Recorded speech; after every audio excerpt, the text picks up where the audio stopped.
Hadirin jamaah Jumat, hafizakumullah. Rasulullah SAW pernah bercerita tentang dua orang bersaudara dari kalangan Bani Israel dengan sifat keduanya yang sangat kontras. Yang satu rajin beribadah, yang satu rajin berbuat dosa. Rupanya suatu hari si Abid selalu menyaksikan saudaranya yang pendosa itu melakukan dosa, hingga dia tak betah untuk tidak menegur. Dari teguran pertama terlontar, seolah tak memberikan efek apapun terhadap perbuatan dosa yang dilakukan oleh si pendosa. Kemudian sekali lagi dia tak luput dari pantauan dari si Abid, sehingga kali yang kedua si Abid berkata, berhentilah tegaknya untuk teguran yang tersebut. Si pendosa lantas berucap, tinggalkan aku bersama Tuhanku. Apakah engkau lupus untuk mengawasi diriku? Mungkin karena sakit kesalnya lidah si Abid pun tiba-tiba berucap dengan mengeluarkan ucapan, wallah la yaghfirullah laka aw la yudkhilaka Allahul jannata.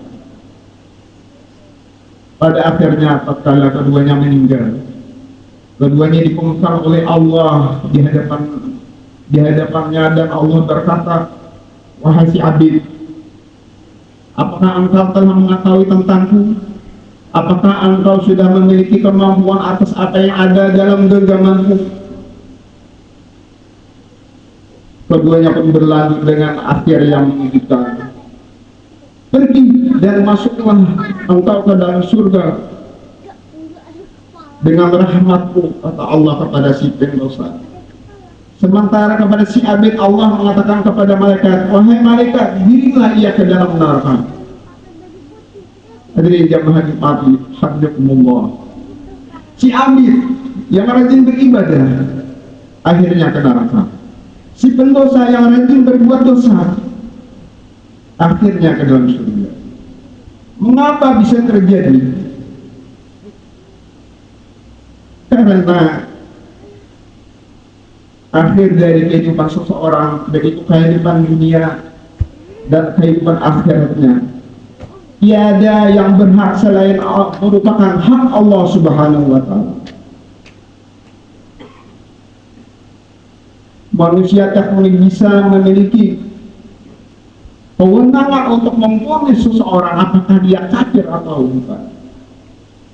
Manusia tidak berhak memvonis seseorang masuk neraka atau masuk surga, dilaknat atau dirahmati. Tidak ada alat untuk mengukur iman dan hati seseorang secara pasti. Hadirin jamaah Jumat yang dirahmati Allah, jika kita amati cerita ini, ternyata si Abid telah teledor. Ingin saudaranya menjadi orang baik, tapi dirinya tersesat dalam perbuatan dan kesesatan pikirannya. Di antaranya yang pertama, dia lancang mengambil hak Allah dengan menghakimi saudaranya dengan ucapan, Allah tidak akan memberikan ampunan dan tidak akan memasukkan ke dalam surga.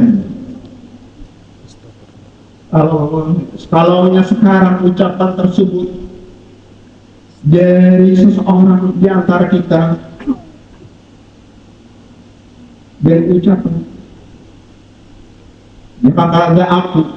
Sebanjirnya, ayo semuanya sholat, berzikir, mengingat Allah, masuk surga, seolah-olah dialah penentu. Maka sama halnya dengan demikian adalah merupakan orang yang berikut-ikutan Mu'tazilah. Yang kedua, si Abid terlena terhadap prestasi ibadah yang ia raih.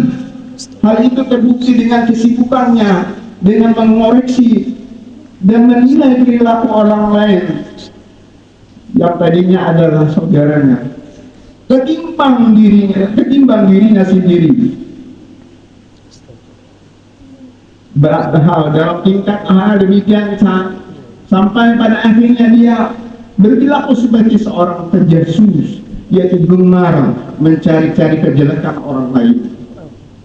Seringkali perbuatan yang kelihatannya salah padahal tidak salah ditulis menjadi salah. Hal ini perlunya adanya tabayun atau klarifikasi. Beramal, ibadah adalah hal utama, tapi jangan sampai menjadikan hal adanya sifat yang membanggakan terhadap amal tersebut. Karena hal demikian berakibat akan terjadinya kerusakan pada amal yang kita lakukan. Hadirin jemaah Jumat yang dirahmati Allah Subhanahu wa taala. Demikian yang dapat saya sampaikan. Semoga kita menjadi orang yang baik dan benar-benar menjadi orang yang baik. Amin ya Allah. Alhamdulillah wassalatu wassalamu ala Rasulillah Sayyidina wa Maulana Muhammadin Abdillah wa iyyakum al-Qur'an fastami'u lahu wa ansitu la'allakum turhamun. A'udzu billahi minasyaitonir rajim. Bismillahirrahmanirrahim. لإيلاف قريش إيلافهم رحلة الشتاء والصيف